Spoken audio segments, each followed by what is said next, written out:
What's up, YouTube fragrance family? Tommy with Studio Sense here. You know, just because you like finding something for inexpensive doesn't mean that you're a cheap person, right? You just like finding a deal. That's what a lot of times the goal of my channel is to find you really high quality fragrances at a fraction of the cost of other fragrances that are very similar. So when we come back, we're going to take a look at these fragrances that are going to make you smell expensive but are very affordable. That and more is coming your way, so stay tuned.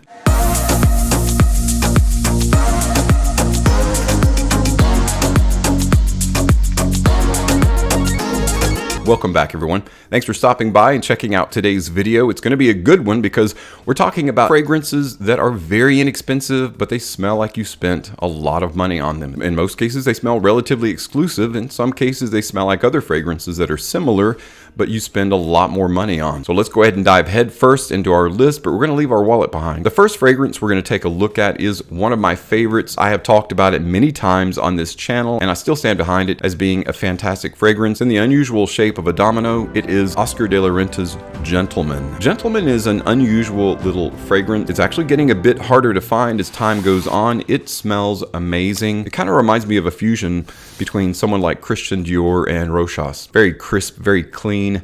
It contains a fantastic fragrance combination.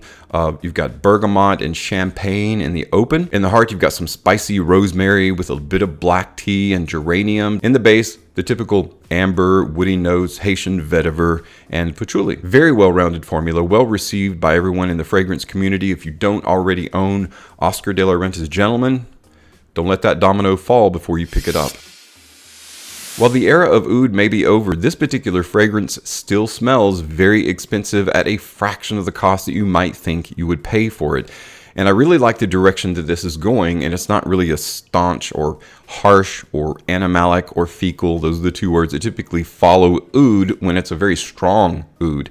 It is made by Jaguar, and it is Jaguar Oud For Men. Jaguar Oud For Men is a very synthetic kind of oud, but it actually works in favor of the fragrance instead of against it. What happens is once you spray this on and it starts drying down, any kind of close resemblance to an actual oud kind of dissipates, and it kind of sort of does its own thing. It's not necessarily really an oudy kind of fragrance at all, and that's why I like it. It actually smells like something that is a bit more unique, distinctive, and exclusive than just your basic inexpensive oud fragrance, which in essence, at least to the marketplace, is what it is. It's got bergamot, lavender, jasmine, cinnamon leaf, guaiac wood, cedar, vanilla. In the base, you've got a little bit of lighter woods like papyrus and a bit of mandarin orange, and I think that's why it goes in a direction that I really like, is that cinnamon, mandarin orange, and then some of the lighter woods are really what makes this fragrance very aromatic, very wearable, and smells expensive when it's really inexpensive. Jaguar Oud For Men.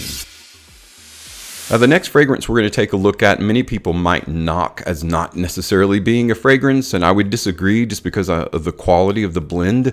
I really enjoy it. I've actually been shampooing my hair with this particular blend for a while now. Not this fragrance, but the shampoo version of the fragrance. It is by Creos. It is number 13 Distillers Blend. Now, what makes this fragrance, or you could even call it a cologne because that's what they call it, what makes this cologne relatively unique? It combines a surprisingly high quality vetiver with American oak. There's some sweetness in there that's given to it by star anise, mandarin orange, that combine to make a lightly sweet but very masculine and very unique smelling fragrance. I really enjoy this. The combination of bourbon and oak are really what carries this off and makes it smell a lot more expensive. Right around 20 bucks for a 100 ml bottle. Creos number 13 Distillers Blend.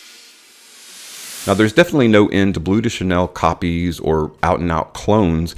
This particular fragrance, I think, is trying to be a Bleu de Chanel clone, but very similar to like Missoni. It ends up diverging, going into a little bit of a different direction, and I think that's what makes it unique and also relatively expensive smelling. The fragrance to which I'm referring is called Spacetime by Paris Blue. Spacetime is an interesting influx of notes that a lot of people might consider oriental. To me, it's almost like a combination of blue fragrance, you know, summertime scent, with a little bit of a darker, richer, spicier oriental fragrance. It's a nice fusion, and that's characterized by the open, which is lemon, lime, cinnamon, cinnamon, and cardamom. The heart is apple, thyme, amber, and cedarwood. Vetiver, tobacco, white musk, and vanilla are the base. And that might not sound at all like Bleu de Chanel. When you first spray it on, you're going to get a little bit of that Bleu de Chanel sense.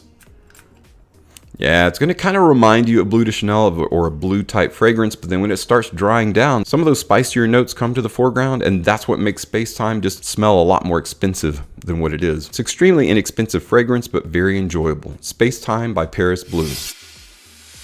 Our next inexpensive scent that smells a lot more expensive than it is was a surprise to me how much I really enjoyed this one, and it might be a surprise to you too. It is by the house of YZY, which no one has heard of, but the fragrance probably no one has heard of either. It is Double Diamond.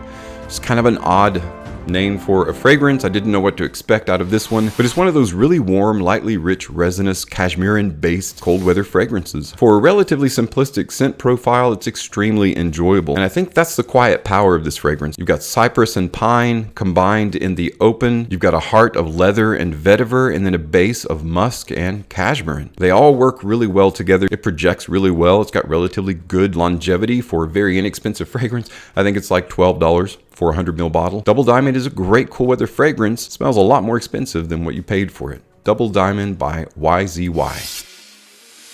This next fragrance is, and maybe that's the trick, is to not really have any expectation of something that you buy that's really inexpensive, but I kind of thought that it would smell super cheap. This inexpensive cheapie answers the question, well, when is the best time to wear this fragrance? Well, anytime. It is from a house called Ulysses Fashion, which again, I've never heard of and you've never heard of, but they produced a relatively decent green aromatic fragrance in any time. For being a cheap scent, it's relatively captivating. It combines fruity notes along with some smoky notes in the background. In the top, you've got lemon peel, you've got cedar. In the heart, you've got cypress. In the base, it's kind of a mix of slightly smoky, slightly fruity, relatively sensual fragrance. And it's one of those that's unique, and it's really not trying to be anything. It's not trying to clone a fragrance, although it's not trying to be super unique. It kind of reminds me a little bit of, if you recall, Mythwood by Zlatan Ibrahimovic. I don't know how to say that name, but it reminds me a little bit of that in that essence of the green, the woody, the smoky, the fruity. It's a really nice combination. And again, you're not going to pay much for it.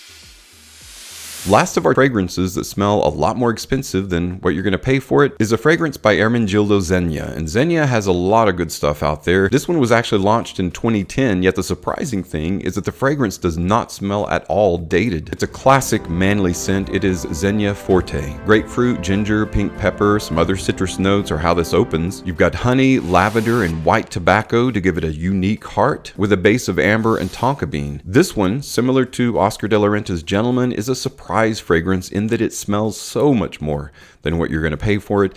It's still a classic fragrance, even though it was produced, some 12 years ago. Fantastic fragrance, a signature scent for any time. Could be anything from a right out of the shower scent to a date night scent. Zegna Forte.